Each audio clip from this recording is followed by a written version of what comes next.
सालों पहले की बात है। सोहनपुर नगर का एक राजा था जो अपने राज्य में रात को अपना रूप बदलकर घूमता था। वो रूप बदलने के बाद लोगों से मिलकर अपने बारे में जानने की कोशिश करता और उनकी समस्याओं को सुनता था।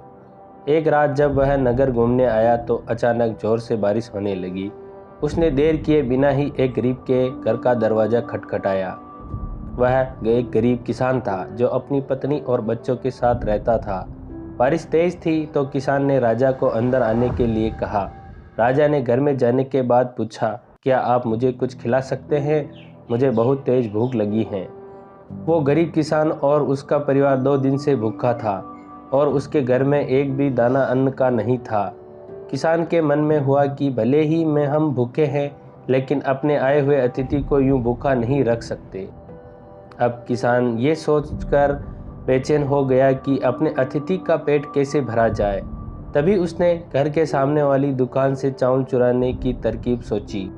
उसने सिर्फ अतिथि के लिए ही 2 मुट्ठी चावल लिया और उसे पकाकर अतिथि को खिला दिया। तब तक बारिश भी रुक गई थी और अतिथि अपने घर चला गया। दूसरे दिन दुकान का मालिक अनाज की चोरी की शिकायत लेकर राजा के पास पहुंचा। राजा ने दुकान के मालिक और गरीब किसान को अपनी सभा में प्रस्तुत होने का आदेश दिया।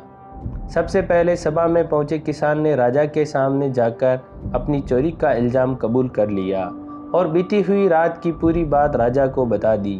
किसान राजा से कहता है कि मैंने चोरी की, लेकिन मेरे परिवार ने उस अनाज का एक निवाला भी नहीं खाया। गरीब किसान की बात सुनकर राजा बहुत दुखी हुआ और उसने किसान को बताया कि अतिथि के रूप में मैं स्वयं तुम्हारे घर आया था। इसके बाद राजा ने सभा में पहुंचकर दुकानदार से पूछा कि क्या आपने किसान को चोरी करते हुए देखा था?